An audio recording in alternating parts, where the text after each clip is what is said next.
Still going. How are you One feeling? moment, I plug in the network cable, I think. Sorry? Ah, He's disappeared. yeah, Oh, he's back. internet's not working. Tom, are you going to record this bit? All right.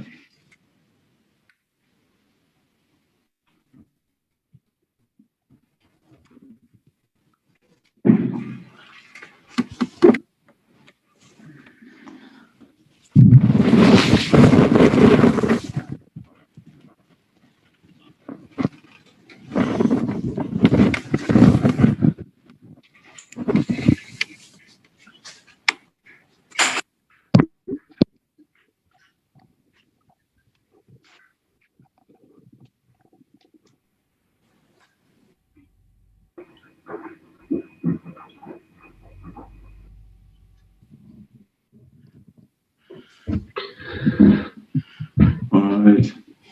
Okay. Goedemorgen. Goedemorgen. For you, I didn't sleep. You are. I was watching yesterday, and I was like, this guy can't go through the night. There's no way. Like, and the last thing I saw when I went to sleep last night was your YouTube channel. And the first thing I looked up when I woke up this morning was your YouTube channel. And there you were, still that sound, and it sent shivers down my spine. But Yes. there you go. How are you doing? How are you feeling? A bit tired, but not so tired that I cannot continue. So I will continue today.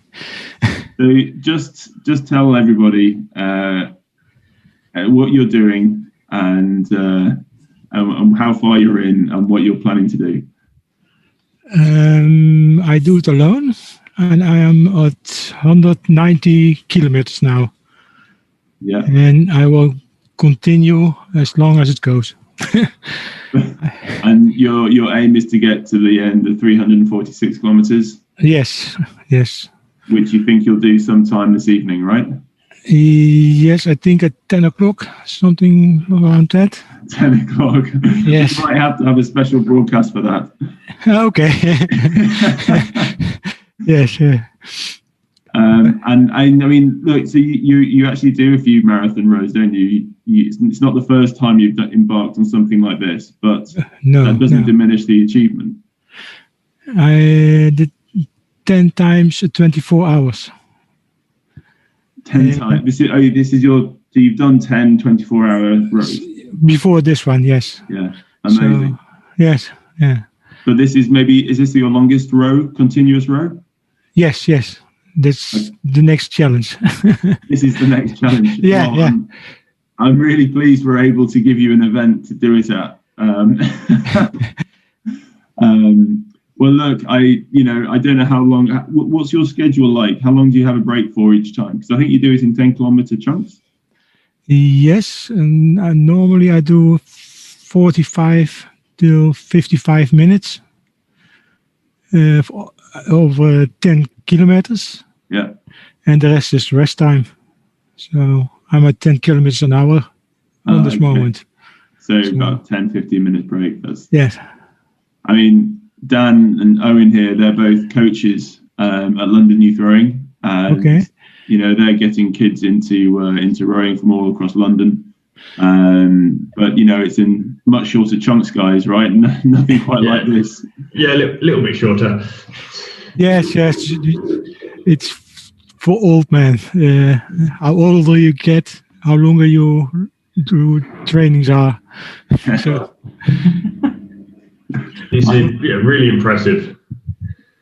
Yes, but I do it for 10 years now. So I row a lot.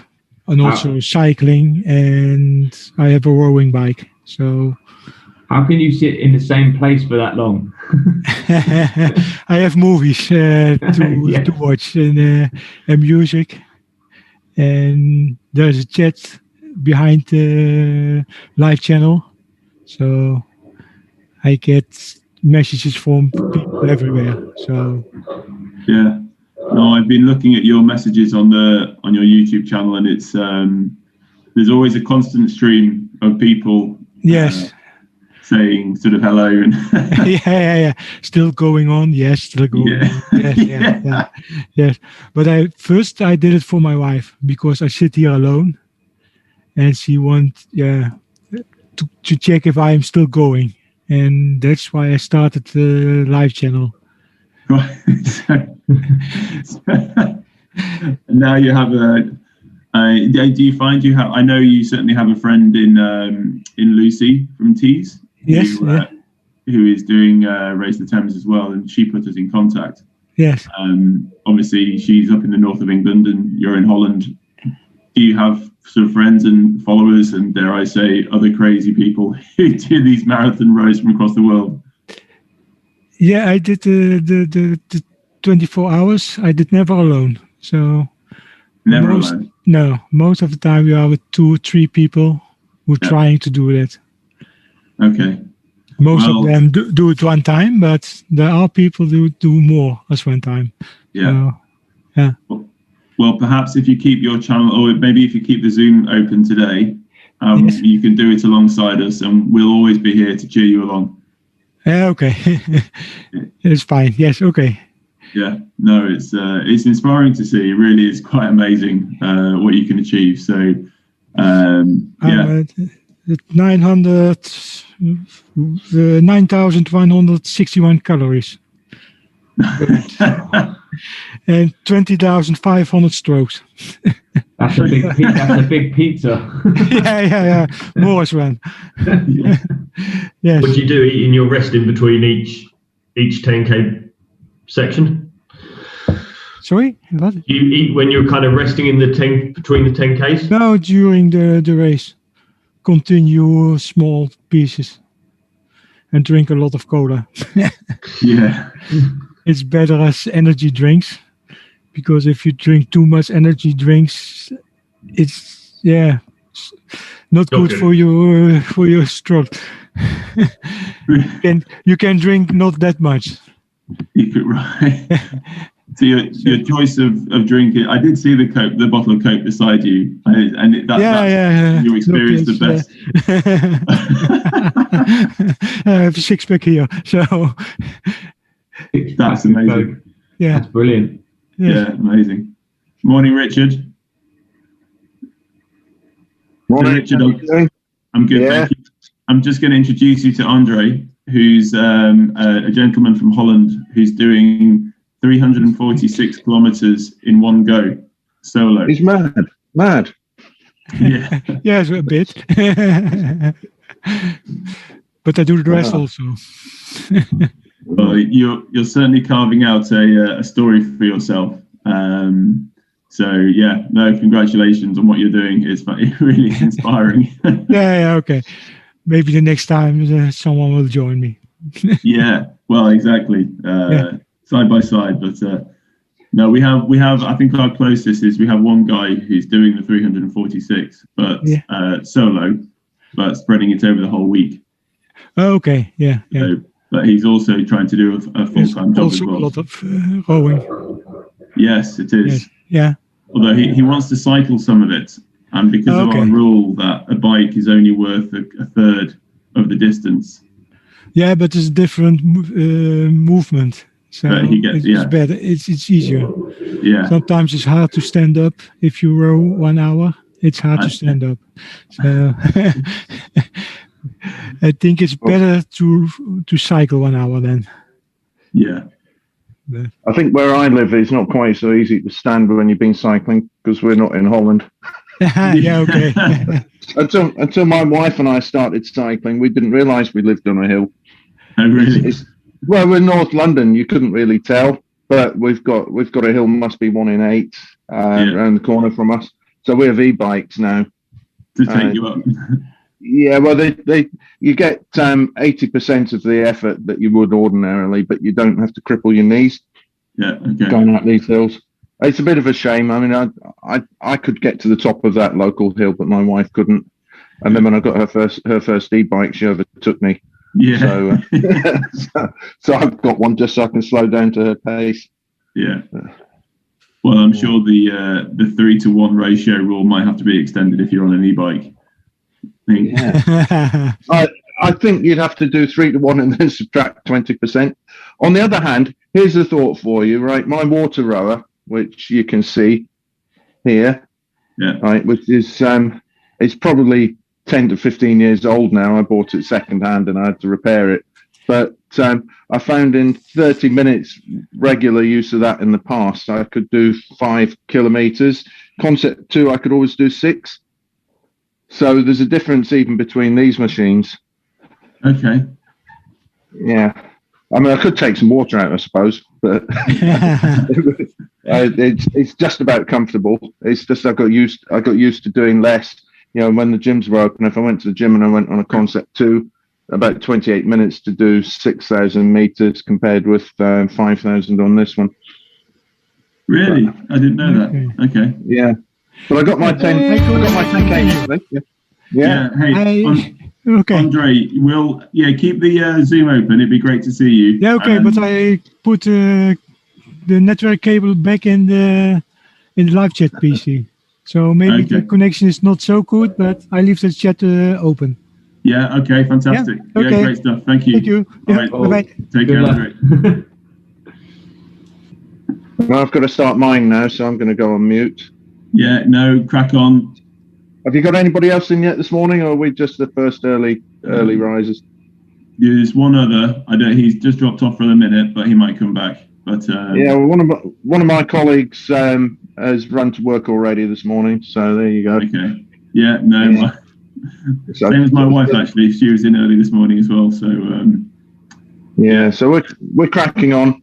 Good. We're not racing, but we're all determined to get our contribution in as early as we can this week, and then some of the guys are going to cycle Richmond Park down to the Thames on Saturday, just in case they're a bit short. But I don't think we will be. I think we're going great guns at the moment. Yeah, good. Well, crack on. That's what it is. Get it all in early. Yeah. All right, mate. See you later. All right. Cheers, Richard. Bye.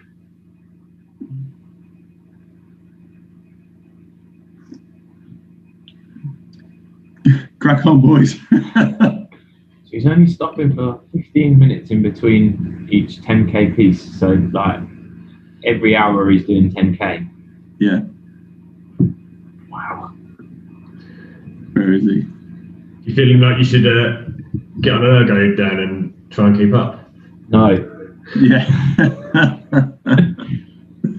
I mean, 10K an hour is okay, but I think for the sustained amount of time that he's doing it, there's no way. I'd have to have a lot of Cocoa Pops. Yeah. And Weetabix. Yeah. And Iron Brew.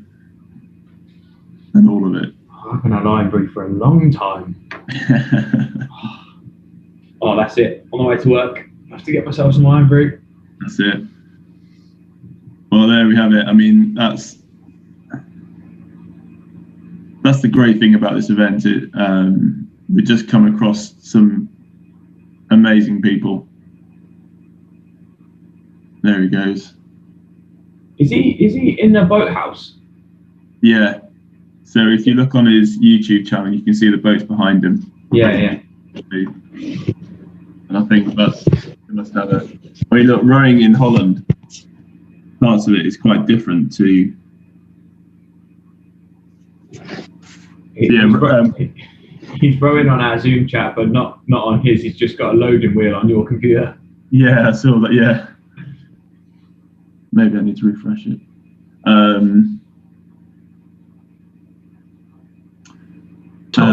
Rowing in Holland is much more. There's certainly obviously racing parts to it, but there's a really big social part, which is just more about rowing, just to have a little row rather than anything serious. But they end up doing kind of longer distance things, so tall rowing, I think they call it, and there's sort of special like long events. So just trying to think, like there's the Virga Longa, which is around Venice, and there's other rowing races certainly in Holland, which takes you kind of from town to town. Because they've got a big network of canals and big long wide sort of like cuts, haven't they, that are really, really flat, open. Yeah, no, it's obviously, you know, their waterways are much heavily, like the Rhine and stuff, they're still much more heavily used for sort of transport. But no, it's an interesting setup. It's, you know, where we have almost complete performance rowing. Well, you know, there's a good section of non-performance, but there's no platform, you know, there's no kind of events on that side. Whereas all our events are racing events. Yeah, there doesn't seem to be as many sort of like distance challenges or get here in a certain amount of time events, does there really? Yeah. Which would be pretty cool. But I think it's something to do with the amount of boats that we've got in this country as well, that most of them are racing boats. We don't have any of those, like if you look at a general rowing club, there's not many sort of touring style boats. No. Well, there's a few of those explore boats now, aren't there? But it's not. Yeah. No, I think, well, it's a sort of this chicken and egg thing, isn't it? We need to have events to give those sort of tour rowers something to do, and that helps grow the community. But then obviously for an event, you start off with 20 boats in the whole community. It's yeah, maybe one day we'll see. Because you have to keep getting out at the locks to get over the top of them. That's the issue. Yeah, exactly.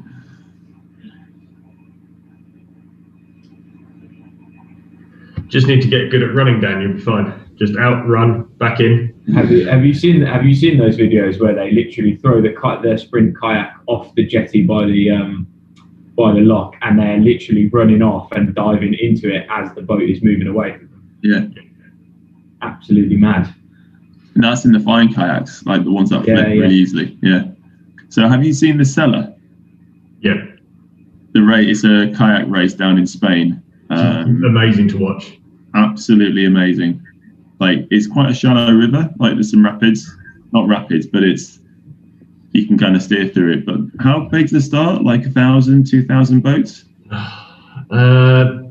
Maybe people. I was going to say like 600-700. Yeah. Yeah, I think there's a couple of thousand people in the varying like K1s, K2s, a couple of C1s, C2s. But they all start on the bank of this river, like all lined up. And, you know, the number one from last year. So like, imagine like the 8 said, same sort of thing. But they're actually on the bank and they do a Le Mans start. So literally, they run down, grab their boat, throw the boat into the water, jump into the boat on the move. And then they just absolutely belt it. And it's one start for the whole field. It's absolute carnage. And there's boats going in all over the place. But because the river's quite shallow, you know, there's no risk. They just stand up. But we're supposed to be going to do it last year, but the COVID got in the way. Oh, really? Would that have been your first time doing it? Yeah. It's on the list of ones to get done. Yeah.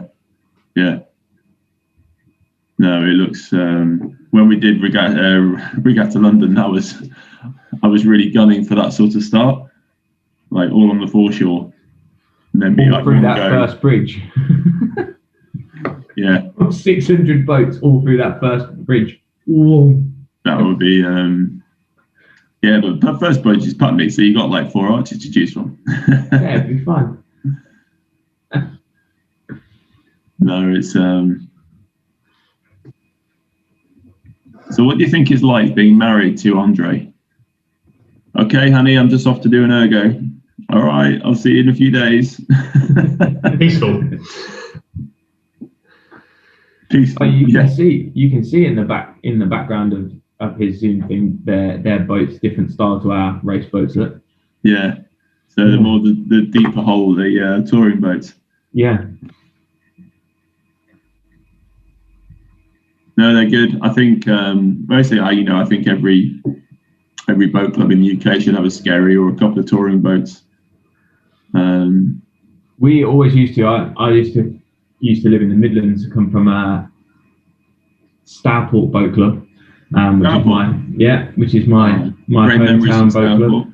Yeah, and we always used to have a thing called the Works Fours. So you'd get people from different different work environments all round Stourport, and they'd all put a team in, and they'd all do 6 weeks of learning how to row, and then we'd have a big race day. And they always used to use the old style wooden boats with the keel on the bottom. Yeah. And then they bought some of those Swift Explorer boats, bigger ones, and they try and run that every year. And I know they do that up at Bewdley as well, just up the river a little bit. Yeah. But it's a great thing for people to do, I think. That's it. I mean, it sounds like there's more boats than we give it credit for. You know, maybe we do need to start up a touring race or something. It'd be good to do a challenge from one point to another point. Race the Thames all the way. Yeah, that's it. Yeah, actually on the water from start to finish.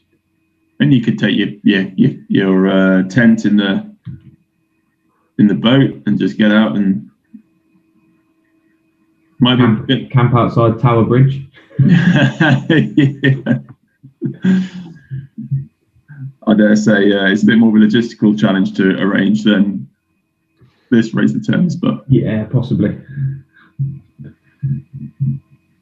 How far up can you row? I guess quite a long way up past Oxford you can keep going, can't you? Still quite wide up there. Yeah, I think you can. Can you row up to Lechlade? See how wide the river is. God, that's a long way in a rowing boat. You have to pick who you're with wisely, I think. Yeah.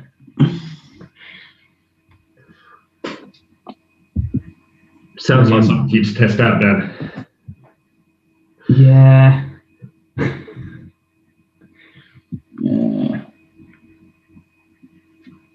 Yeah, you can definitely row up by Lechlade. Oh yeah, there's motorboats on it.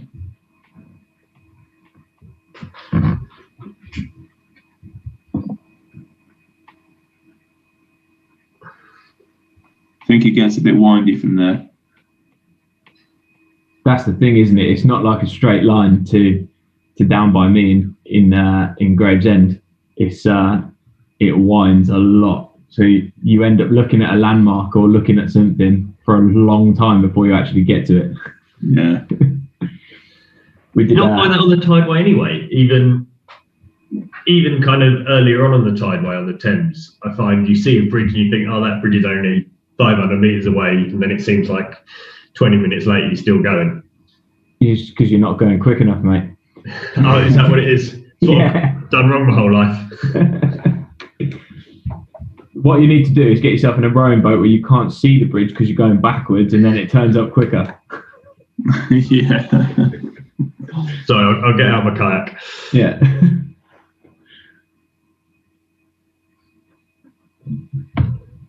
That would be really, really cool to do, to go all the way down the length of the Thames. Yeah. Well, there's some guys in the Spitfires team. They did a row the Thames a few years ago. Trying to remember how long it took them, like 3 days, I think. I think they got a 4 together and they did the whole thing. Wow. Yeah, if you see anyone from the Spitfire crew, come on, ask them about it. They'll. I guess it depends how you do it. If you're doing it and then finding a nice little hotel on the bank of the Thames to stay in, and doing it over a couple of days, that's slightly different to smashing it out for as quick as you can. Yeah. Yeah. Do you think?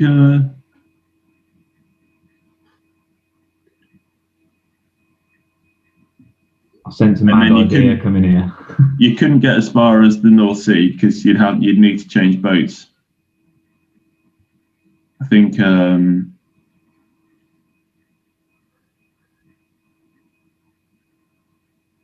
wonder if you could start off in a kayak, so you do all the niggly bits in the small boat, then you get to sort of Lechlade where it opens up, and then you can get into an 8. Then you just got to do all the locks. Then you get down into central London and you get into like a whaler or sort of a skerry or something, and then you do the rest out to sea. It's an idea. I'll go away and work on that one. Yeah. That's the plan for next year then. Yeah. Yeah. I'm not sure we'll quite get the 1,500 participants like we have this year. I'll drive the safety boat.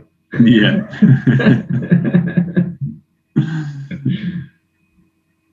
That said, I'm always surprised events like Dividers to Westminster and stuff like that have hundreds of people entering, and you do wonder why there's hundreds of people that are that mad.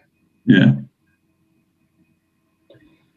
To say you've done the challenge, isn't it? That's the big thing. To say that you've completed something. Yeah. But isn't it? I mean, how many new people do they have in that event each year? It's not that. I assume most people are returning. There's schools crews that would do it as part of the schools challenge. But yeah, I guess most of the people are people that are a bit unhinged and they've done it once, so they'll do it again. Yeah. It's like the Boston Marathon, isn't it? People that do that go, oh yeah, I'll do it again next year, and I'll go 2 minutes quicker. Yeah. Yeah. Oh, last year I did it in 4:01. This year I've got to do it in 3:59. Yeah.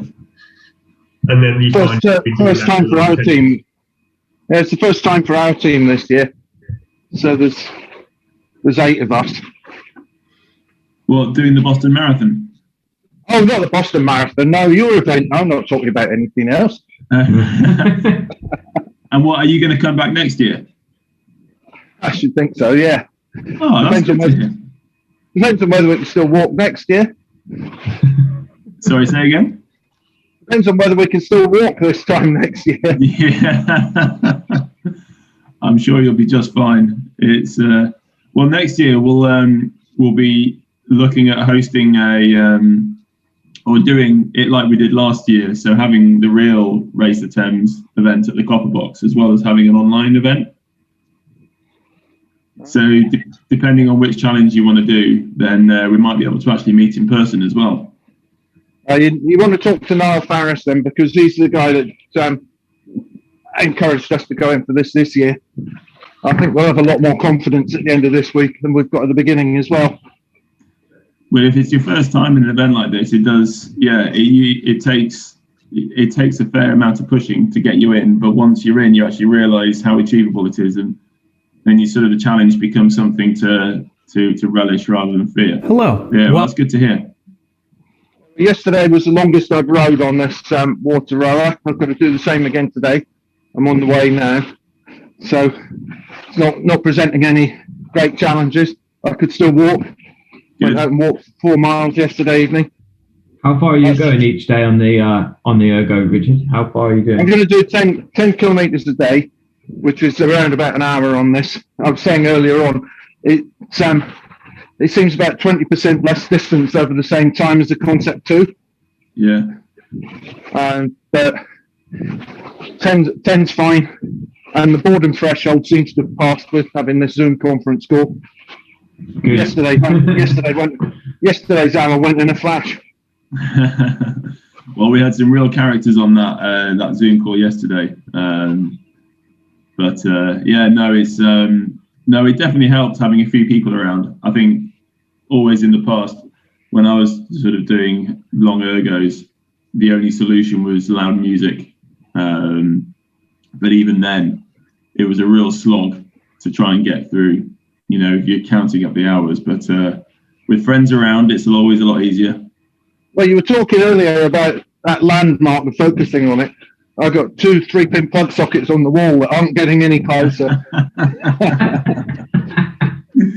You need to get you a TV or something, stick it in front of you, or I've got a TV. Normally, when I'm doing any sort of workout or on this machine, I've got an audio book on. That always works really well for me. Yeah. Time does seem to pass quickly with an audio book on. They're really, really good for sort of prolonged exercise. Yeah, but I'm getting too modern now. I've stopped reading my Kindle. I mean, how bad is that? I stopped reading paperbacks when the Kindle came out, and now I'm listening to audiobooks instead of doing what you'd now think of as conventional reading on an ebook. And I've got bone conduction headphones as well, so they don't even block my ears. They're just the noise just goes straight into my skull bone. Oh, nice! Really? That is technical. There you go. You can have a quick look. So Wow. they don't even go. Wow. Yeah, they're aftershocks, and they are phenomenal things. Really? I'm a bit blown away by that. I did not They're know all that really good. It existed. just sounds like someone's playing background music in the room you're in. Yeah, I was on a narrowboat a couple of years ago, listening. I had an older set of these, and I was listening to some music, and I was telling my brother how good it was. I had completely forgotten he couldn't hear it. Oh. Yeah, all the other sounds completely normal, but you get the music or the audio book coming through as well. And can anyone else hear it? Can you get that sort of... There's a little bit of sound leakage on the earlier ones. These ones are down to about 30% of the sound leakage of the first aftershocks. They're a great investment, though. The only thing is they're so lightweight and they're so small, you can lose them. So if you buy a set, they're about £150 on Amazon. But if you buy a set, you want to make sure you've got gadget insurance so you can replace them. Yeah. No, that's it. On the road machine, it's all about phones. Yeah, I think they've even got some waterproof ones as well, which would be good for rowers. Yeah. Sweating is a major issue. Are you an ambassador for them? Yeah. No, I've had about 5 sets one way or the other. I had a broken set replaced free of charge, so the warranty's quite good. And then I lost a brand new pair a week later at a boot fair. So somebody did all right out of those. But superb things. Yeah. Oh, I think a good set of headphones is key for a longer ergo, definitely, and on a bike at home as well, definitely. Well, and the other thing I'd recommend is get a water rower. I had a Model B Concept 2 before this, back in the days when I really, really hated rowing machines, and it was so noisy. Yeah, that big fan. Whereas this one, because it's got a paddle inside a ball of water, you could probably barely hear it in the background as I'm rowing at the moment. Yeah. Only just. And it's much smoother as well. The resistance is pretty well constant. So I like it. I mean, I don't row on this thing because I want to achieve any distances or because I'm a member of a rowing club. I do it because I'm 63 and I want some cardiovascular fitness. And it works well for that. Yeah. I think I'm still happy not to have a rowing machine in my house. This is even better. This is in the bedroom. I don't even have to go downstairs. Oh, really? Mine's going back to school today.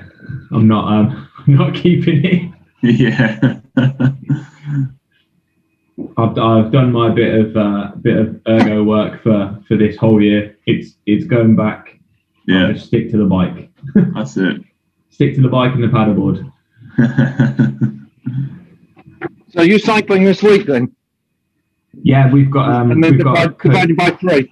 Yeah, we've got a coaches team in. We're all cycling, I believe. That's right, Owen. I think we're all cycling. Yeah. I believe so. I think Tom Wilkinson spoke about maybe doing it on the erg instead, but I don't know. I'm not big enough to shift the erg at big splits, so we'll go for the bike and just spin the big quads. You're going to do the big mile. You're going to do 3 times the mileage on the bike.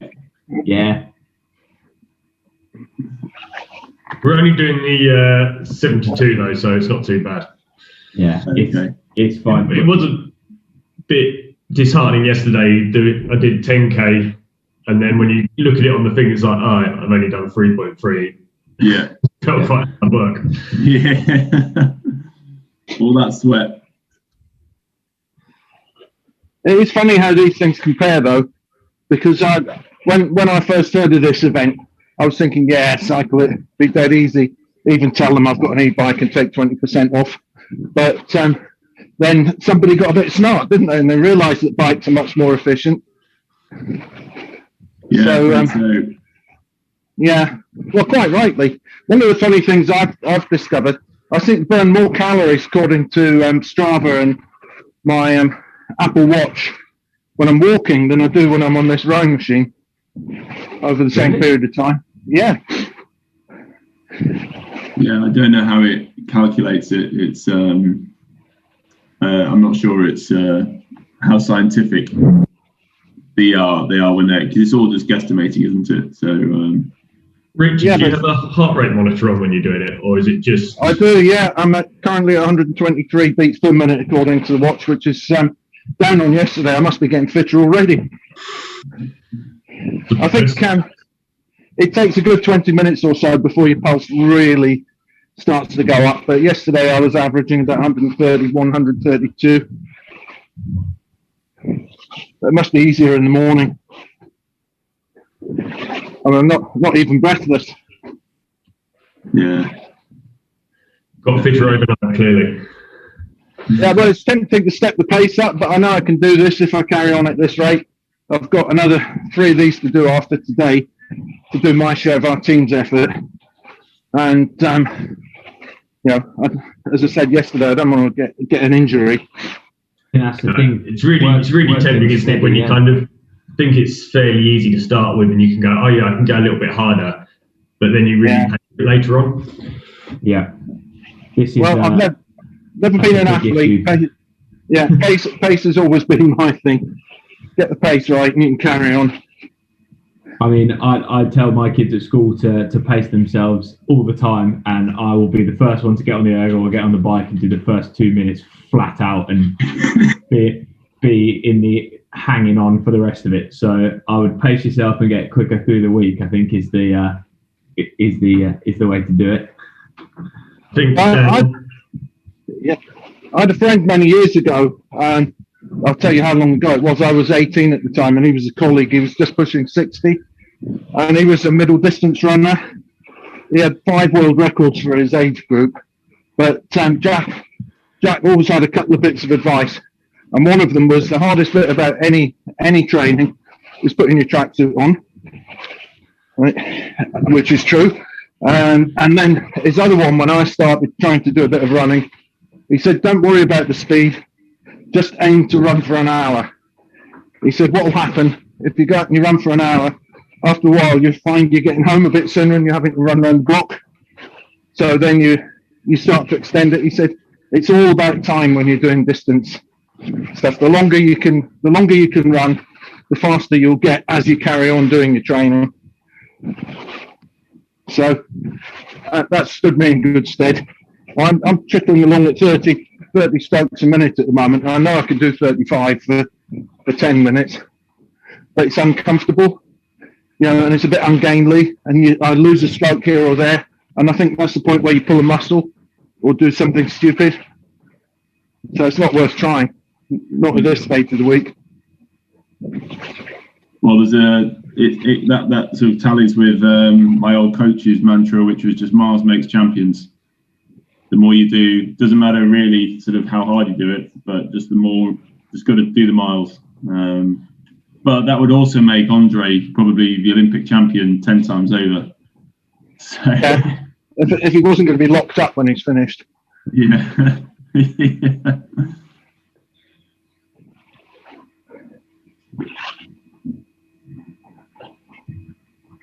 So who was that lady you had on yesterday who's umpiring the ladies' boat race? She sounds a bit mad as well, doesn't she? She's all right. She's so that's Judith Packer, who's she's a rower at Staines.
30K, Yeah.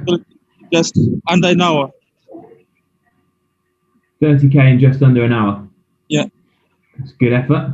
And then are you doing any rowing today or just on the bike? I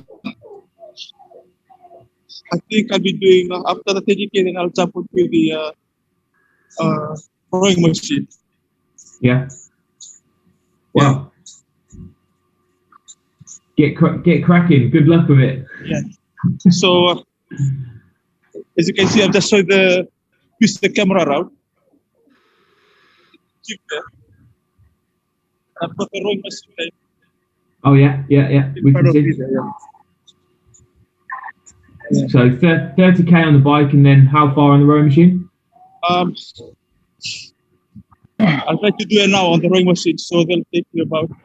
The last time I was at the rowing machine, it would be 10K. That's about 50 minutes. Yeah, that's about right. Yeah, that's good. So you're gonna come out of this week really, really fit. And slightly less heavy. I know.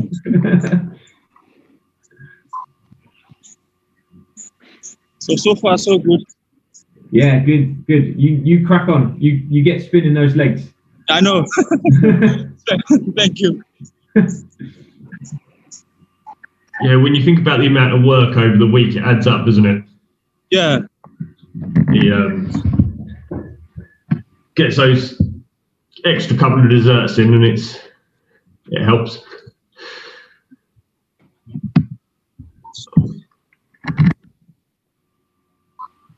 How many light bulbs could we be keeping going now? Oh God, we're talking about big maps now. Yeah, well, we're also talking about modern light bulbs, not the old ones where 100 watts was 100 watts. Yeah, exactly. I guess quite a lot, isn't it? Because if you're going along at 230 pace on a rowing machine, you're still putting out a fair amount of watts, aren't you? Yeah, fairly decent. And if you're on the bike, you're doing that as well. So, you must be powering something decent. Maybe you could power your own TV to watch. Recharge your mobile phone, that would be a start. I think for my 10K on the bike yesterday, Dan, I think it was about just over 300 watts. 300 watts an hour? No. 300 watt average. Oh, 300 watt average. But that was only 10 minutes. It's about a third of an electric fire. Yeah. 300 watt average. Yeah. You must be able to power a TV off that. You're fine. Yeah, I guess so. Small screen. Maybe when I do mine, I'm going to have to pedal a bit harder to power my big TV in my lounge. I think some of those are 500 watts. Yeah, I'm not going to get to that. No. 500 watts is a big ask. So what is it that Chris Hoy used to reckon he could generate when he was pedaling flat out? Something like 2 kilowatts, wasn't it? I've never seen bigger quads on a man in my life. The guy is an absolute machine. I watched him do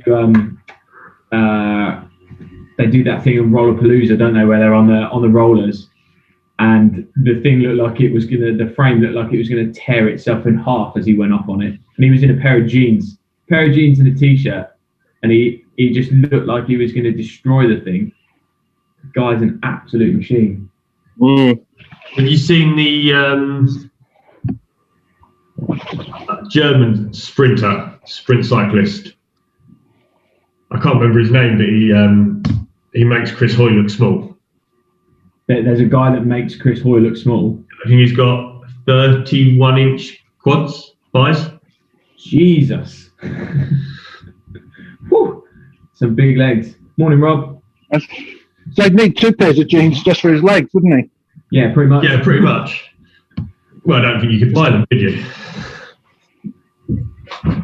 I used to know the late day pros a little bit because I used to train in his gym back in the 1980s, and he had this 66-inch chest, if that gives you a comparison. That's pretty big, isn't it? Incredible size. 66-inch chest was that? Yeah. Wow. It's a big guy. Yeah, difficult to buy clothes, I think. Just surely at that point, it's just get yourself some canvas from a tent.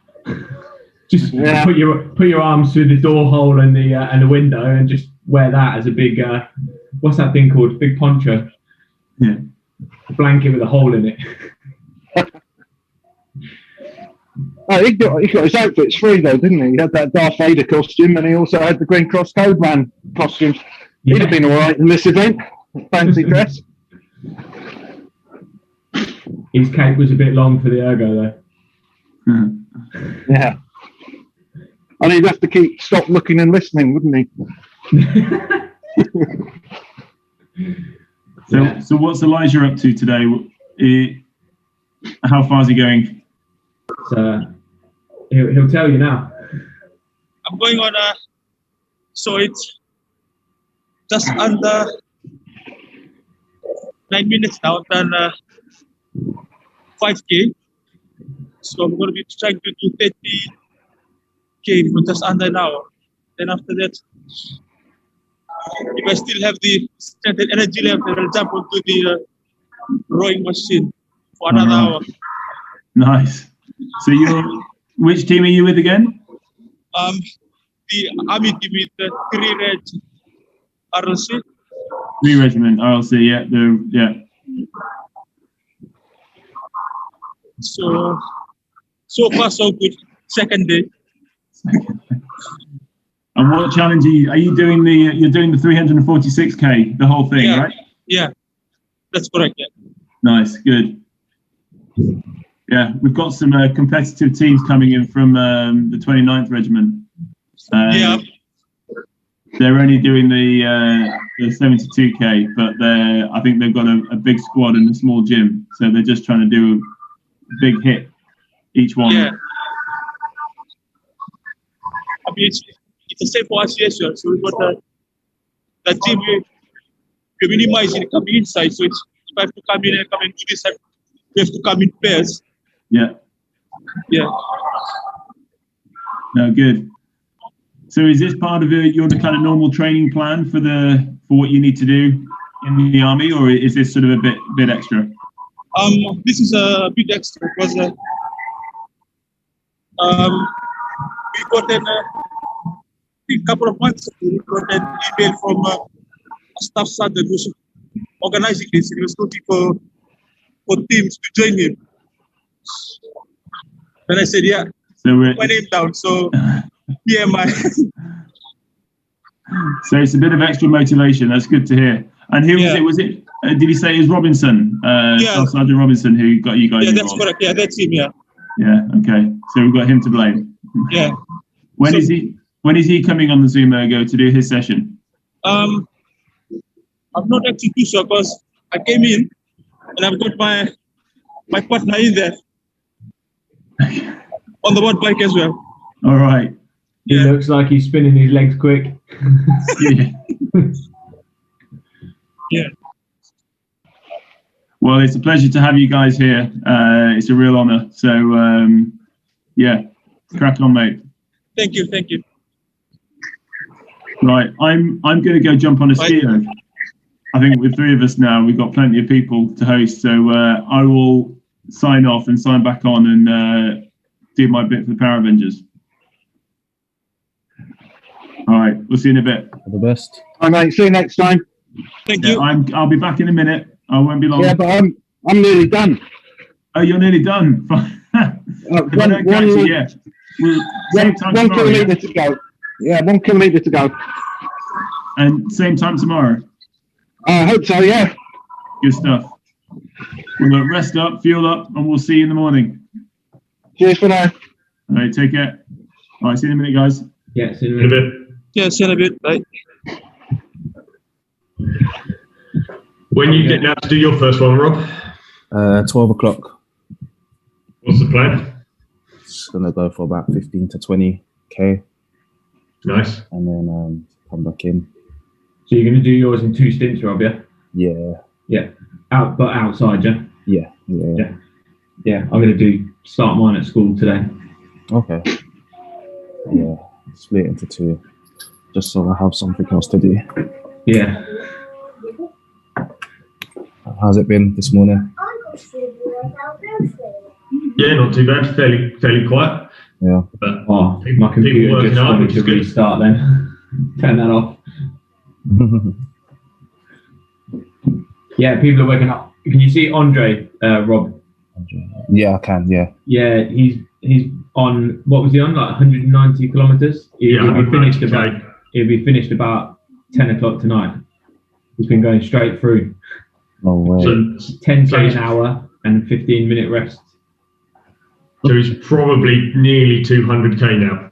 Yeah. It's wicked. Which is crazy. Crazy amount of distance. Yeah, we were talking at school about doing this. Me and Tom and Isabel were talking about doing Land's End to John O'Groats, the cycle, which would be pretty cool to do. I'd really like to do it. But how far is that? If you do the really short route, it's like 850 miles. If you do like the bit more scenic route, you get up to nearly 1,000. But we looked at the record for it, and to run it, right? We were talking about cycling. A guy ran it in 9 days as a record. Ran it in 9 days.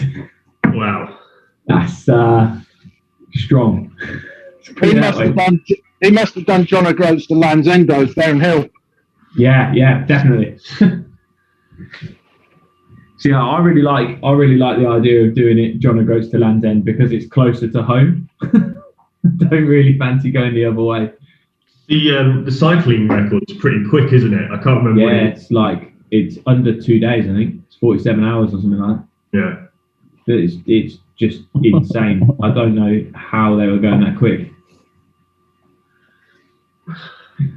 I'd want to do it over sort of like 10 days. I mean, make a holiday out of it. Exactly, yeah. I guess there's that difference, isn't there, between trying to do it fast and actually trying to enjoy it. Yeah, definitely. I think if you're going to go and do it fast, you need to go out to beat whatever records you're going to beat. But if you're going to do it any other way, you just need to chill out and see what you want to see. I think that's probably important. Have you done any kind of long distance rowing races, anything like that? No, never. I've never done Boston Marathon or anything like that. I've done quite a few long distance canoe stuff, but when you're saying long distance, it's not long distance in terms of what you would do. Just a full day from like 8 o'clock till like 7 o'clock at night. Oh, I think this might be Andy coming back. Let's bring him in.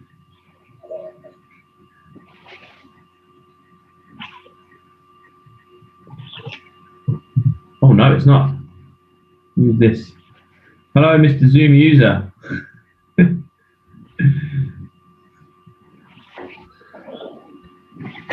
How are we doing? Yeah. Who is that?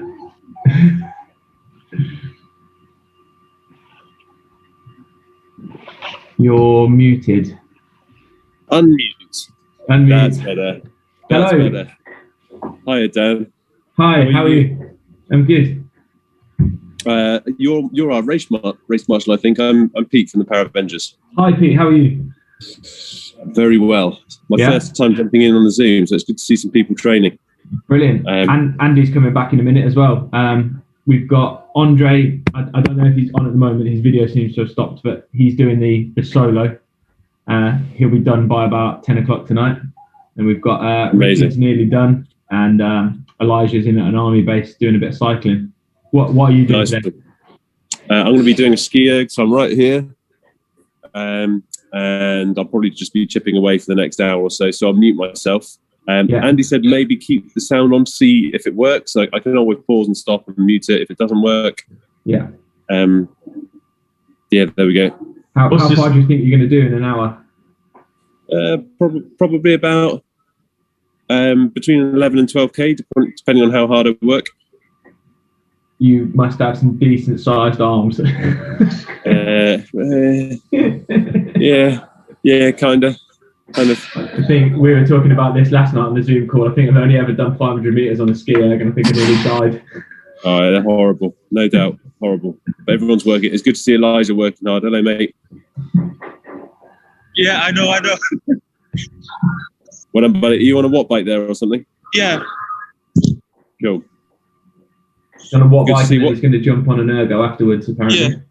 So as you can see, that's the gym there. Amazing. What cap badge are you, mate?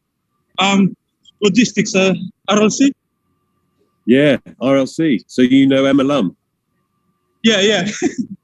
Awesome. So I'm based in Oxfordshire, in Abingdon. Yeah, fantastic. It's an amazing looking gym. Good stuff. Thank you. Right. Keep grinding away. I'm going to join you in a second. Okay. Thank you. It always helps when other people are working hard as well, doesn't it? Yeah, it does. Certainly does. Yeah, it's an easy team sport, but very hard solo effort. So yeah, it's going well. Oh, Owen, mate, we haven't chatted before. You passed on when you throw it, nice to meet you. Or Race the Thames. Hi, mate. Hodges mentioned you though. You guys are the brains doing all the work. Try.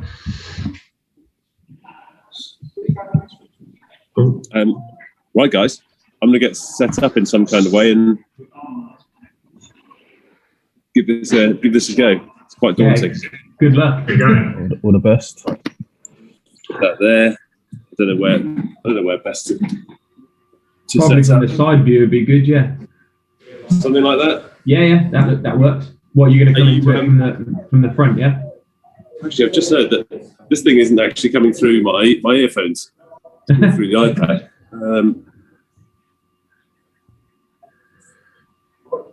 Is that another 10k done, Andre?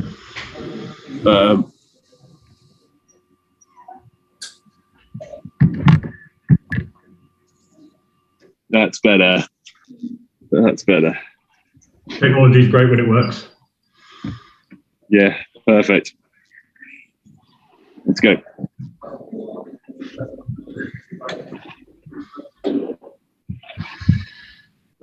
Right. Are you guys broadcasting this at the moment? We are, yes. Oh, wow. Okay. Put that there. This can go here. Right. I'll just take a few test pulls and see how noisy it is, and then I'm perfectly happy to mute it. I don't suppose we're going to want to chat through it anyway. Probably not. So, is it too noisy? Not too bad, actually, at all. We actually can't really hear the fan at all. Yeah. All I need to do is just disconnect it, pretend I'm working hard.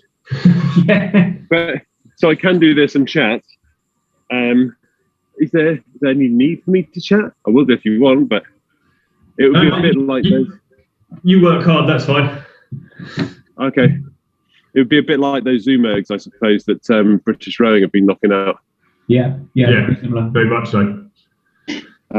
Well, you direct me, guys. I'll mute and just work, probably by choice. And if there's a burning desire for me to chat things through, then I'll do that as well. Yeah, we'll give you a shout if we want to have a quick chat about what you're doing.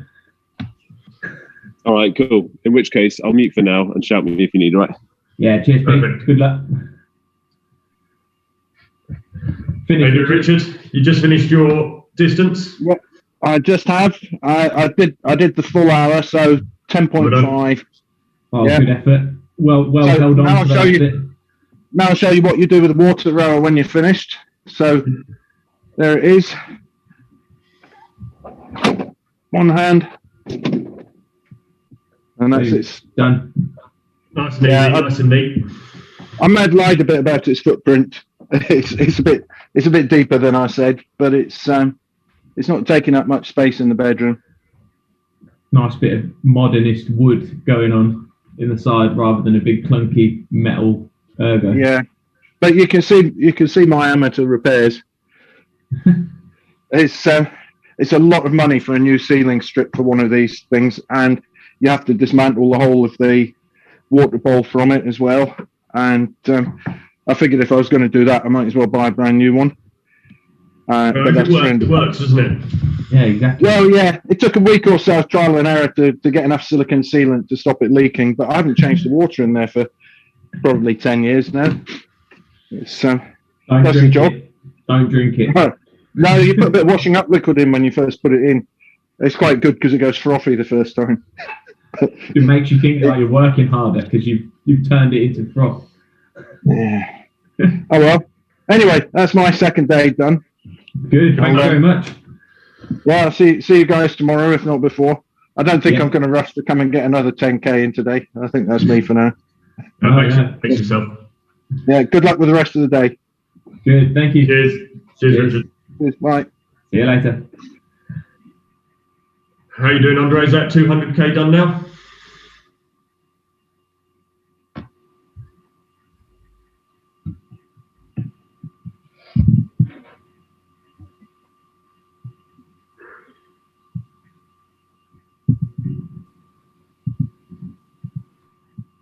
Wait, are we up to 200 now, Andre? Yeah. I think he's frozen, maybe. Yeah, I think he's stuck a little bit.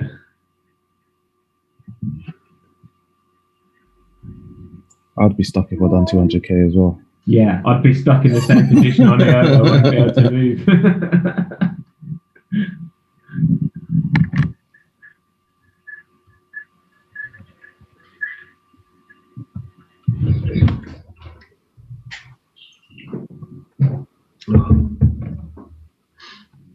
It's good though. It's good that everyone's working hard, getting through it.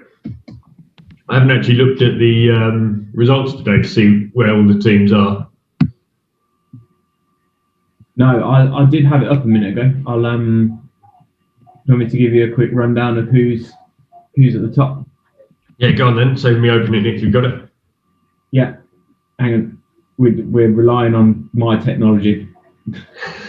Just have to wait for it to load. I've got too many pages open is the issue. Any time today. Maybe quicker for you to go on it, mate, to be honest. But you know. I'll do that. That's fine. It's stuck. I'm now stuck halfway between a Zoom call and halfway between. There we go. There you go. Your Zoom call's still working though, so it's fine. Yeah. Right. Let's have a look at the leaderboard. Well, it looks like one of the teams has already finished the 72k.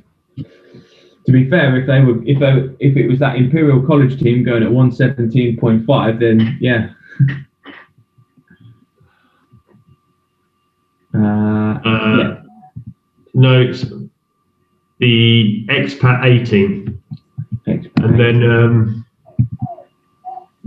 Tideway Odyssey is somewhere out near Southend, so they're getting close as well. It's saying on mine's not updated, that's why. Then on the 300, the long one, the 346, only me are out at 34%. Obviously, Andre's further ahead than that on his own, but he's not uploaded yet. Yeah. Because on mine it says did you say the Imperial College team have finished? I don't believe so. I'll check. No. They're only at 11.8%. Yeah. But the leaderboard is ranked by pace. Yeah. So they're at 123. It's not ranked by the distance completed. Yeah. 123 is ridiculous for that amount of distance. I mean, that's the 72, but 123. If they keep that up, that's a big effort. Yeah, I think if they can manage to maintain that, that's pretty impressive. Yeah, really impressive. Oh, there you go. One of your Mossbourne cruises, a couple of your Mossbourne crews down are doing pretty well on the 72. The Year 10 mixed team are 50% through, averaging 207.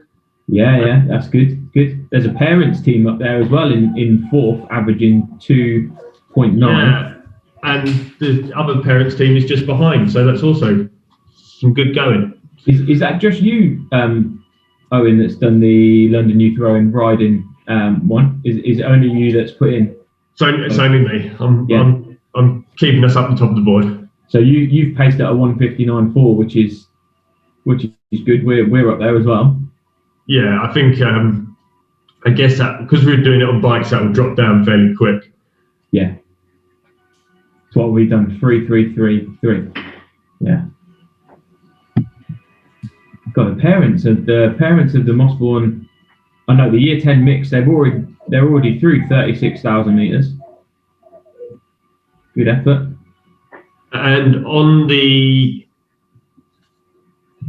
long distance, on the 346, the full Thames, the Mossbourne Academy Junior boys are currently in second place on a 152 average. Steaming it, boys. Well done. 15%. So that's pretty good. That'll be our Year 11s and the sixth form, I believe, or it may just be the sixth form. Just behind the UTRC Masters, who are on a 147 average, 14% done. It's pretty good going. Yeah, good effort, really good effort. And then we've got a rugby club in third as well. Don't know if you can hear the whining puppy that I have in the background. Only just. He's really, really upset because he had to get up early this morning to jump on the Zoom call, but he's not being shown. I think we've got Andy coming back in now. Let's just bring him into the broadcast.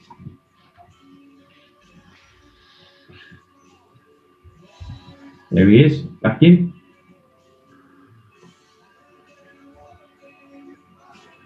Did you say he's going back out on the chair again, is that? I don't know whether he was doing the chair or something different today.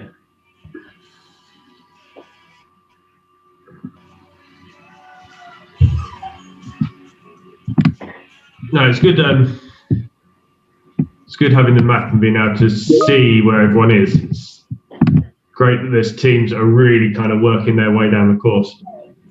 Yeah, I think we have to remember as well that it's not the team that gets there first, it's the team that does the quickest time, isn't it, for each of those races? Yeah, so over the week everyone will kind of change positions and move around. Yeah. Keeps it interesting. I think obviously when we're in the copper box and we all do it together, normally you do the 72k and the teams are racing above what we're doing for Endure. Obviously it's then whichever team finishes first because they all start at the same time. But when last year at Endure, I never really got to see any of the race attempts because I was down on the race floor for. Yeah, we were very busy down there, swapping ergos and getting people on and off for races, so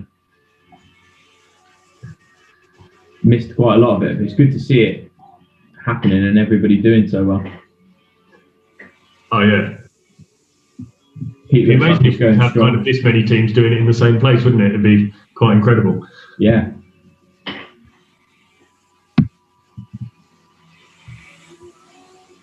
That is a good effort on a ski erg. How do you feel about that, Rob? I was just thinking about it, and I was like, that's a lot of. That's tough. It's a lot of lats work in there, isn't it? Yeah. I bet that's core. I bet that's back and stomach and shoulders and arms ache afterwards. That's tough work. What were you doing this morning, Andy? Are you doing the ski erg as well? Ski ergo time. Oh God! Good luck. This is I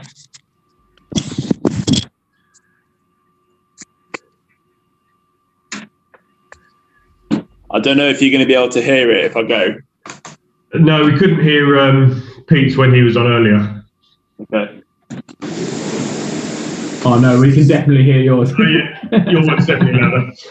I wonder if it's the headphones. I'll get some headphones. Hang on. Yeah, I think Pete's linked in with his microphones in his ear rather than on his phone or laptop. Yeah.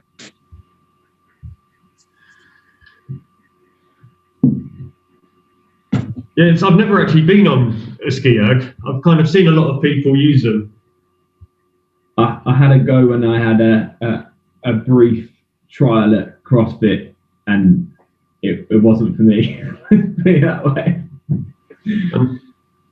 On the ergo and the bike and the assault bike, yes.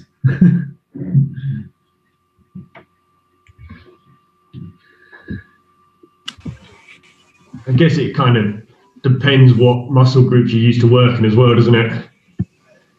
But you must tie in fairly well with rowing in terms of, obviously, it's just upper body, but well, you say it's just upper body, but when you look at what Pete's doing on his, there's definitely more than just upper body going on there. Oh yeah, you're getting your body weight into it as well. Yeah.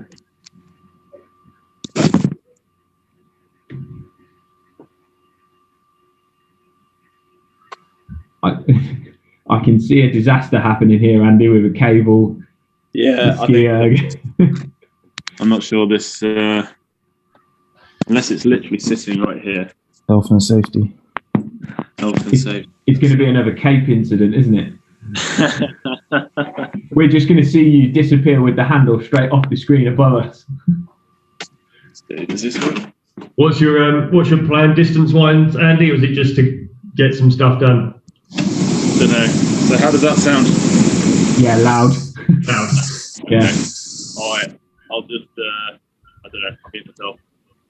No, I don't know. I'm just gonna go for half an hour, I guess, see what mileage I do, and then I'll add that onto whatever I do on the wheelchair later for lunch, over lunchtime. So yeah, we'll see.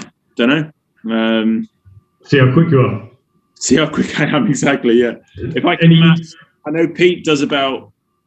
I hope he won't mind me saying about 2 minutes. No, 2:30 is sort of his pace. Is that on a 500 split? Is it, or is it like the bike on a 500? It's the 500. Yeah.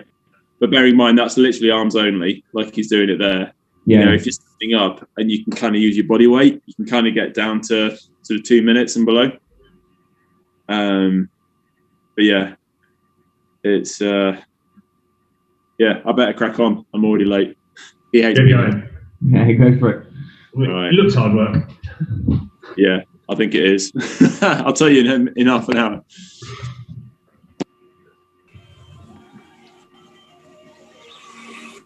I mean, there's lots of other like machines and stuff like that you see in gyms that you kind of go, oh, that does look like it'll be quite good, but hard work.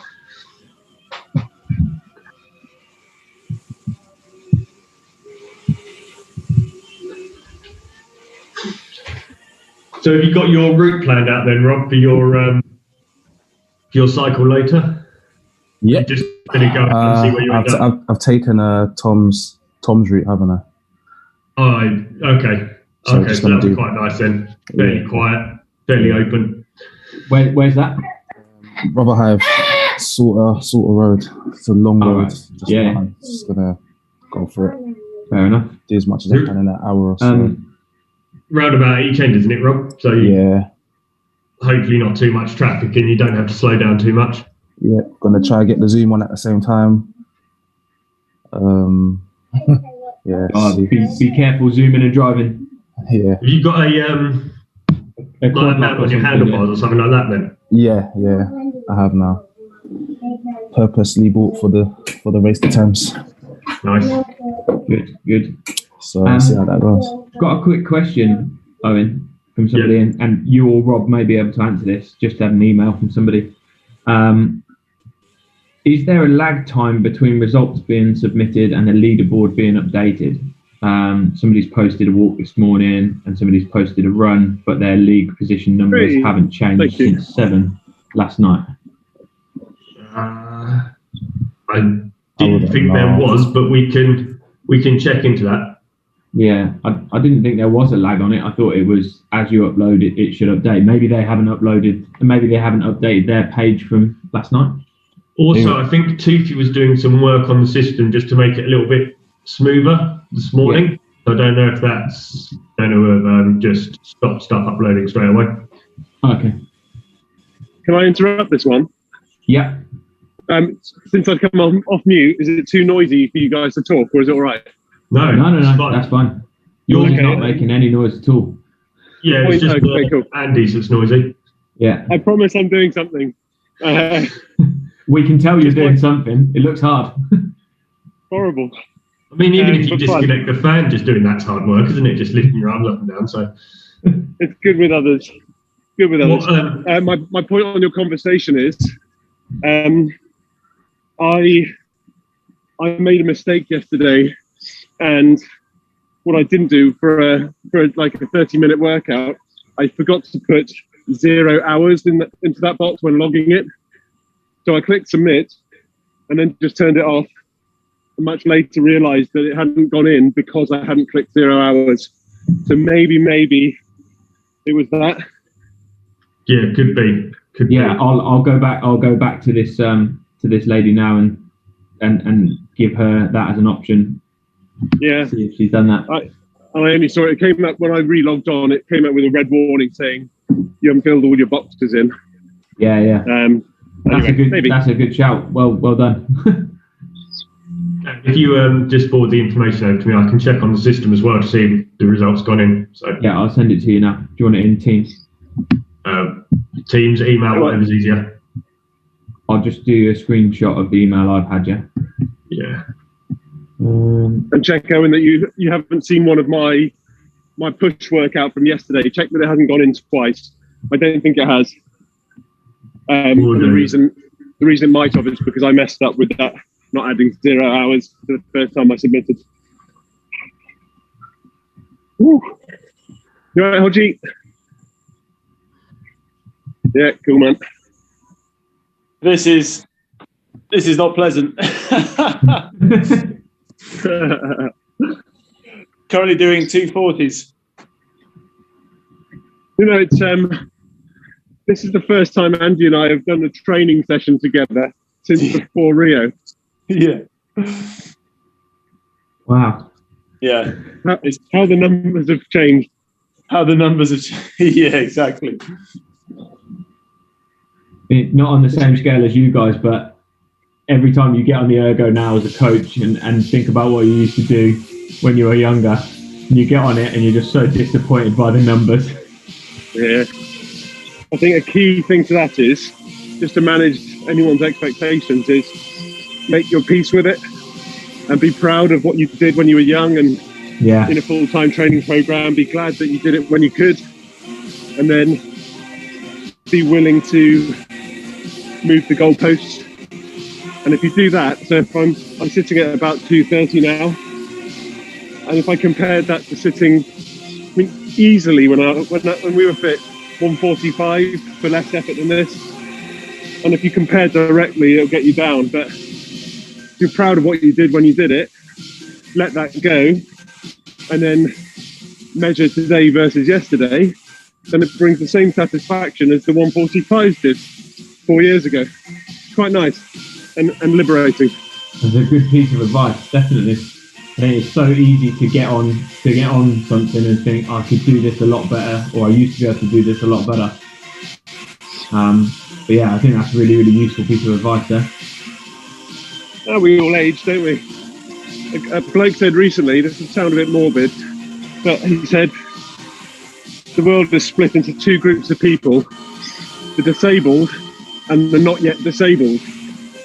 And his point was, whether by injury or misfortune or the slow decay of time, everybody will find themselves slower and less able later on in life. So the point wasn't morbid at all. It was quite liberating, you know. Make best use of what you've got now. Do what you can. Get outside. Jump into a physical challenge with other people. Make the most of the day. And then when we are disabled on our deathbed in our 110th year, we can look back and be really proud of what we did when we had the strength. Yeah, it's a nice thing. Yeah, that's a really, really positive way to look at things, isn't it? I think there's a lot about mindset, isn't there, and how if you approach stuff with that negative attitude, or whether you approach it kind of in a positive way and try and make the most out of a situation as well. Yeah, I think that's what I like about this Race the Thames challenge in particular. I mean, there's lots of things to like, especially I'm training right now, training with lots of people around the world, but you can see the Dutch legend smashing out kilometers all by himself. Yeah. And my mates in the RLC and the army digging out on the bike. It's something that's inclusive and brings everyone together. And it's less about the pressure of performance and more about getting people doing something similar, looking out for each other, looking after each other, and thinking about who needs a crew and who needs a challenge right now. I think that's really special.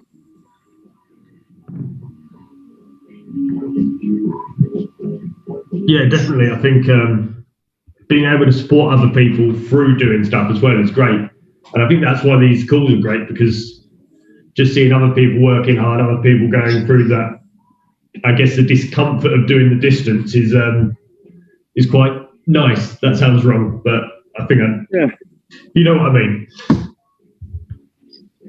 Yeah, I think it is nice and reassuring.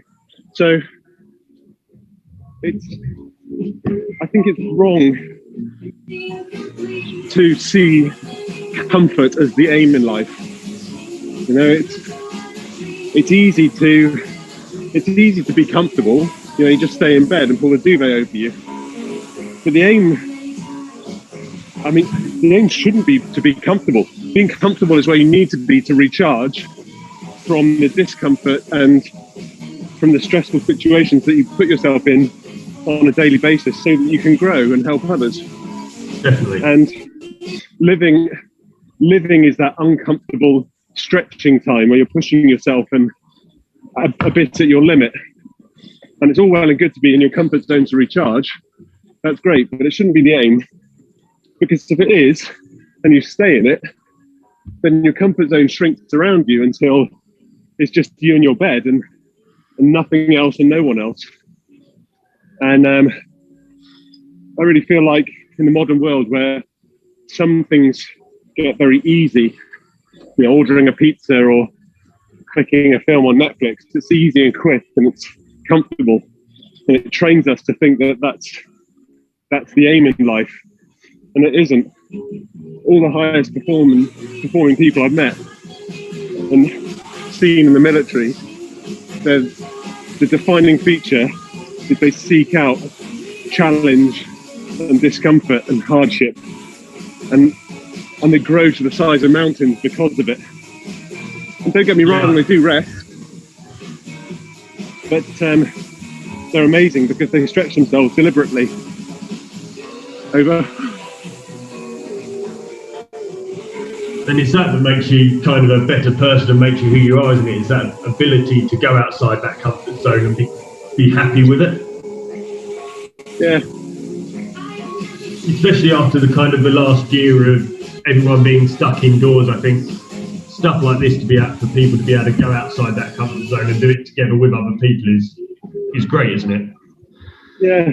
And in this case, you can go for a walk outside perfectly safely with your phone, click on the Zoom link, and come and join people from around the world who are also, with their phones, going out for a walk, doing something that you're doing. The solidarity there is something special.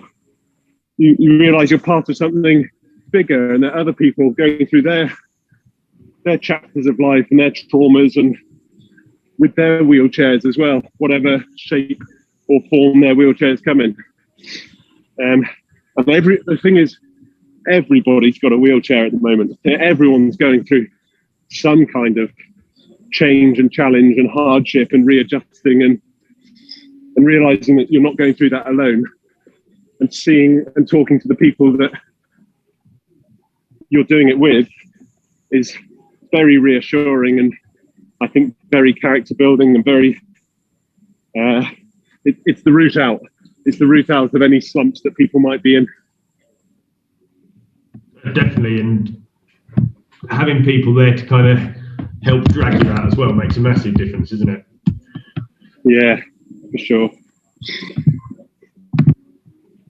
What have you guys been most impressed by, seeing the people coming together on a daily basis? I guess for me, it's just that people are really enthusiastic and really keen and want to do stuff and want to make a difference. And I guess because of the environment we've been in for the last year, everyone's felt quite isolated. So that kind of community spirit of people really wanting to reach out and do stuff is really nice. Yeah.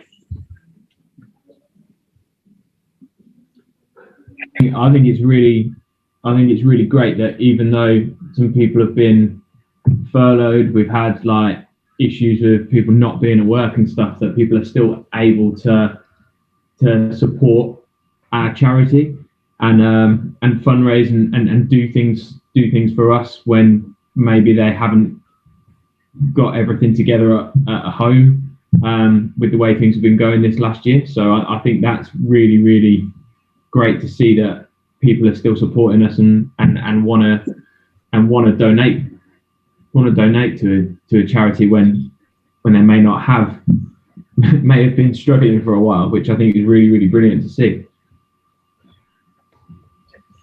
I totally agree. It's such a hard time with so much uncertainty and financial uncertainty as well. I think in the Paravengers crew, we talk about it privately a lot, and I think all of us feel almost guilt in asking people to donate to charity at a hard time when people are struggling.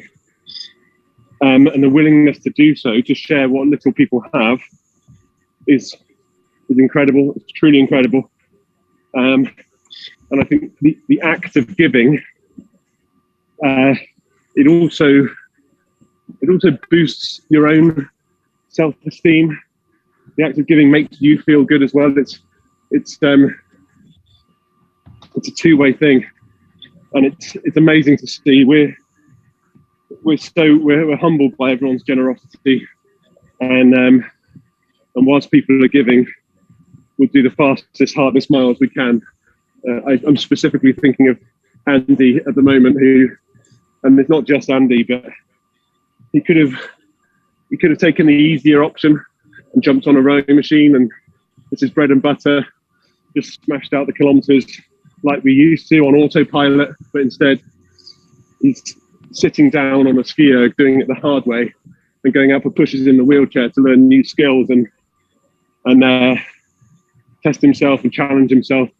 And I know he's not the only one. Doing it the hard way is hopefully makes the donations even more worth it, and hopefully sends the right message. And just looking at the screen now, people doing it the hard way, it's incredible. Whew. Definitely, I think there's a difference, isn't there? When some people get faced by the challenge, it's what's the easiest way I can get through it, and then that's not always what's the best way to get through it. Yeah. What's easiest is a bit of a red herring sometimes. Thinking about my, because I don't know all the crews. I know Sam and some of the people doing the whole challenge. In the Paravengers crew, everyone's going through something. I just spoke about Emma on social media today, who's a tetraplegic, going out and pushing her electric chair with a chin joystick. And even I didn't know how hard that was for her, and I've seen her every day for the last year. But going out and about, it's enormously difficult.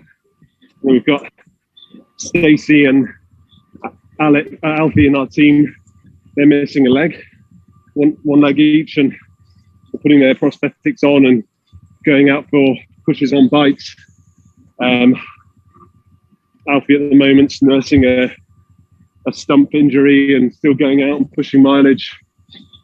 Alec they're just heroes. Alex had both of his legs smashed up, and he's out on the watt bike every day doing the hard miles because that's all he knows. It's an impressive group, and it'd be wrong of me not to mention Jeannie and Acre, who are going out running, going out walking, doing it the hard way and supporting us. I'm constantly inspired by the crew, and then I don't have to look too far into other crews to see what people are putting themselves through. I'm waffling a bit now, but it's just amazing. No, I think it's a great point, and like having those people that are going through challenges that are really difficult, it makes, but I guess for me, for myself, for just going out and being in a bit of discomfort, just doing a little bit of distance on the bike, and then it's nothing in comparison to what other people are doing, and it's quite humbling.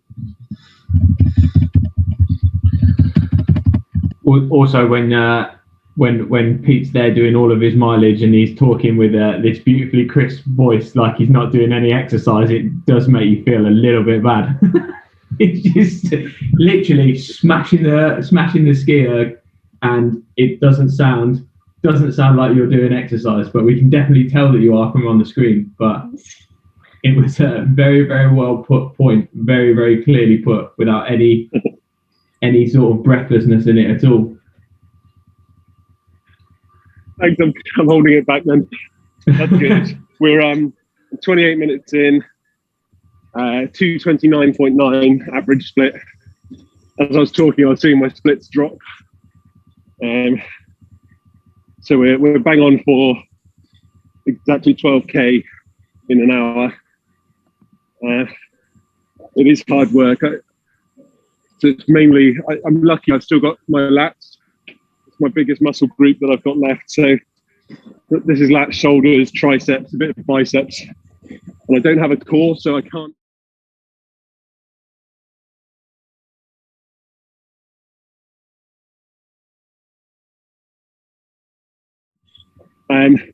This is already so much better than it was last year. When I first got on this thing, the numbers were in the 3-minute kind of range. And also, I would topple very, very easily. So occasionally I'd have a spasm and I wouldn't be able to do it in my wheelchair. I'd be on a plinth and I'd just fall backwards, like topple back. It's really scary. There's no way of getting back up. So there's been some good progress. I feel a bit more stable. I've got a lot to thank this machine for. It's the only way I can really get a big cardio workout at the moment, sweaty and sort of a lung buster.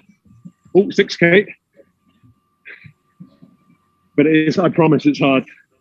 I mean, it gets easier with time. We're not doubting that. And when you said that you can't use your core as well, that it just makes it even more impressive. If it's just lats and shoulders and a bit of triceps is it's going to start burning after a while, definitely. It's horrible. It's funny when so if I drop something and it falls on the floor, I just topple down onto it. Like, I think if you're in a wheelchair and sitting upright, you still look quite able, but as soon as you get out of your wheelchair and lie on the floor, it's clear just how much muscle activation I've lost. It's just like having a pair of arms with a big sluggy tail, like an earthworm. It's horrible in parts, but there's always a way around. There's always a way to pick something up or get back into your chair. And as time and training goes on, that sluggy tail turns more and more towards being a healthier body, I suppose. But you can see my legs are skinny. Lost a lot of muscle mass. Oh well. Did I see that on? I think I saw on Instagram or something like that. You're starting to do some stuff in the swimming pool and on some parallel bars and stuff like that. Is that right? Yeah, that's right. I just posted something yesterday from Hydro yesterday, and I posted something similar a couple of months back. But you can see the difference. I'm really really had to use my arms a lot more in the past to stay upright. And yesterday, I can just about start taking my weight if I'm buoyant. It's nice to be upright, you know, because I'm sitting so much. It's nice to be upright. It's nice to feel the bottom of the pool on my feet. And it's a way of getting some kind of resemblance of the walking motion. And it's all rehab, but it's good. And the parallel bars, good as well. The trouble is, I'm nowhere near being able to stand up using my legs only. I mean, just so far off it. So the parallel bars are there for me to tricep press into a standing position. And once I'm up there, I can stand, but it's a toughie. I just wonder how far we can go, how much more there is to come. I've got a guy that I train with is, I guess, probably similar to you, except he's got a little bit of core activation, so he can use his abs slightly. And over the years, his accident was when he was quite young, and he can now use crutches to, like, I guess, perch is the best way, and then almost fling himself forward on crutches. And every time I see him do it, it amazes me that someone that can't use their legs can still get around like that. Sounds like he's got an amazing aptitude. Yeah, he's currently training for Tokyo for paracanoe, so he's got an incredible attitude to how he approaches stuff. And amazing. Yeah, incredible. Amazing. It's a funny one with spinal cord injuries. The spine is obviously made up of a whole load of vertebrae. I don't know how many. 5 in the spine, 12 in the thoracic, and 5 in the lumbar, whatever that is. And depending on how you injure your spine and whereabouts on the spinal cord, has the most dramatic effect on the language that your lower body speaks, and what functions you have, how your organs operate, how you regulate temperature, how you feel touch, how your skin heals, even your self-esteem. The differences are enormous, and but it would be wrong, I think, to rank abilities and disabilities. I think as soon as you've had something that's life-changing, doesn't matter the level or whatever it is, it's bad and it's a life changer and you need to adjust. Oh, massively, yeah. I think I fell into a trap early on going, I wish my injury was lower down so I had more of my abs and maybe my skin would be better, or longing for certain things to work. But I think it's wrong to think that way. It's just how you manage what you've got, and everyone in the world is in exactly the same position. Everyone's got whatever they've got, and how do you manage it? Don't compare it to other people. I think Pete, I know a guy who we used to do a little bit of mountain biking with quite a while ago. He had a massive mountain bike accident and ended up from the neck down, not being able to move anything. So he steers his wheelchair with his chin. He's had a purpose-built off-road mountain bike wheelchair, pretty much, mountain bike shocks, the lot. And he's off. He's still in university up in Edinburgh, and he's off all over the place. They've been up to Arthur's Seat so many times. He's done a team where they got his wheelchair to the top of Snowdon. Yeah, and he loves it. Like, obviously, it obviously took him a while to get used to the fact that he wasn't able to go out on his bike and go out and do things like that anymore. But when you see what he's doing with it, and the sort of challenges he's setting himself, and out drifting when it was snowing, drifting in his wheelchair, sliding it about, just riding down a simple set of steps on it, you can see the enjoyment that he's getting from it, and you think, well, he's thought, well, this is what I've got, so I'm going to make the most of it. And I think that's a really, really good way to look at it. I think going back to Pete's point earlier as well, even people that don't have any medical issues or any think they necessarily can't do it, it's that mental attitude of making the most of what you've got. And if you're someone that's got that kind of real positive attitude that you're going to make the best out of any situation, whether that is something physical or not, you're going to do it. And I think when you're up against those challenges, it just makes it even more inspiring when people do that. Does that make sense? Yeah, it really does.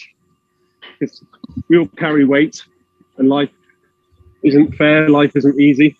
So you carry that burden around with you, and the burden is only as big and as heavy as you allow it to be. Like your friend who has found a new life getting out after his mountain bike injury. It's brilliant. No one I've met with a spinal cord injury would choose it, of course. And we'd all love our legs back, but we don't get to choose it. You just get to choose how you handle yourself. And your mate went from lying in a hospital bed, unable to move, getting fed and toileted and washed, to being on top of Snowdon. I mean, the things that you can do with the right attitude and the right support and the right equipment, I feel like with the right equipment, you can do anything. Okay, I can't walk and he can't walk, but all the other bits, a staircase, no problem. A mountain, no problem. You just need a bit more time and a bit more planning. And that's only the same as having kids, you know? So it's amazing to hear these stories. I'm still quite junior with my recovery and my injury, and I haven't started investing in the equipment I need to do what I need. And it's partly because I don't quite know what it is I want to do yet. But I do know that when the time comes that Jeannie and I are settled in a house and we've got a direction and a head mark and we know what we enjoy doing, there'll be a piece of equipment and support available and the right attitude to go and do it, whatever it is. Jump out of a plane, no drama. Or climb a mountain, or water ski, or scuba dive. There. A couple of years ago, I spent a day over at Stoke Mandeville doing some talent identification stuff. Cool. And just being there and getting some people on, it was kayak ergs, but getting them on machines and just the attitude they had to just getting on the machine and just giving it a go, whatever their kind of level of ability was incredible to watch. And there is always that bit of equipment that can help with stuff, and it's just getting it done, isn't it? I think that's what we find when we go to our SEND schools that we have. Like there's the hand grips and there's special seats and things like that. And then when you're in there, the kids are so enthusiastic about doing something completely different to what they normally have in their PE lessons or sport outside of school, that they're just so excited to get on the rowing machine, get in the boat, use the tank that we've got at the docks. I think they sort of see that, oh, this is a new challenge for me, I'll come and do that. They might need a little bit of coaxing, but once they're in it, they really, really enjoy it.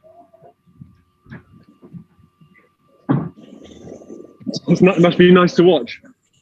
Yeah, it really, like, they're probably some of the best sessions that we do when you go in with a group of kids that generally don't partake in the sort of like mainstream sport and don't do a lot, and you give them something like that where they can sit down and you can coach them through it and things like that. They are some of the best sessions that we do at LYR. I think they're brilliant. I've seen it as well. I've been friends with London Youth Rowing for a long time, years, and I've been along to some events and seen the difference that you make to young people's lives and the change in attitude just in minutes. The difference between standing back and then leaning in and having a go, and the change in and colour in their faces and the whites of their eyes and the enthusiasm and smiles and ability to lead. It's wonderful to watch. And I've only seen it a couple of times, so good on you. All right, Keith. Yeah. I think I've got to shoot off now. Bobby's here as well now. So keep up the good work. Pete, Andre, Andy, keep working hard, and I'll catch you all later on. Bye, Owen. Yeah, well Morning, done, guys. everyone. I've got to shoot as well. We're all in another meeting now, so we'll leave you in the capable hands of Bobby and Andy. Good luck, guys. See you next time. Thanks for the chat. Thanks, Pete. Cheers. Bye, boys. Bye. Hey, how's it going? Morning. I've been sitting here for a little while. Interrupt. Sorry, I can't. I missed that. I think my reception's going in and out. Oh, it might be me. Oh, it might be me. Apologies. How's it going, Pete? Dude, it's all right. I'm sitting bang on 230.0 at the moment, average. Nice. It's pretty hard. My shoulders feel a bit tired. Coming through 44 minutes. I've done the mileage for the day. The funny thing is, I said at the beginning that I'd do